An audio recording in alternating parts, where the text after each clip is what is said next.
कोल्हापूर जिल्हा पोलीस दलाची मासिक गुन्हे आढावा बैठक पोलीस मुख्यालयात आयोजित करण्यात आली। नेहमी ताणतणावाच्या वातावरणात पार पडणारी गुन्हे आढावा बैठक आज मात्र कौतुक, सत्कार आणि शाबासकीच्या वातावरणात संपन्न झाली। CCTNS विभागानं राज्यात दुसरा क्रमांक मिळवलाय।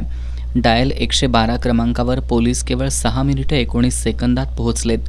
गणेशोत्सव आणि ईद हे सण अगदी शांततेत पार पडलेत। या काळात पोलीस प्रशासनाकडून कडेकोट पोलीस बंदोबस्त ठेवण्यात आला होता। स्थानिक गुन्हे शाखेकडून अनेक गुन्हे उघडकीला आणत मुद्देमाल जप्त करण्यात आलाय।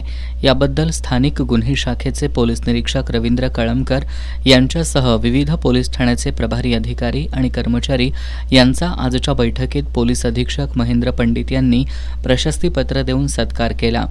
दरम्यान आगामी नवरात्रोत्सवासंदर्भात बैठकांचं आयोजन करणं, आठवड्यातून 2 वेळा जनता दरबार घेणं आणि गणेशोत्सवामध्ये रेंगाळलेल्या गुन्ह्यांची उकल करण्याच्या सूचना पोलीस अधीक्षकांनी सर्व प्रभारी अधिकाऱ्यांना दिल्यात। या गुन्हे आढावा बैठकीला अप्पर पोलीस अधीक्षक जयश्री देसाई, अप्पर पोलीस अधीक्षक निकेश खाटमोडे पाटील, जिल्हा विशेष शाखेचे पोलीस निरीक्षक तानाजी सावंत यांच्यासह जिल्ह्यातील सर्व प्रभारी अधिकारी आणि कर्मचारी उपस्थित होते।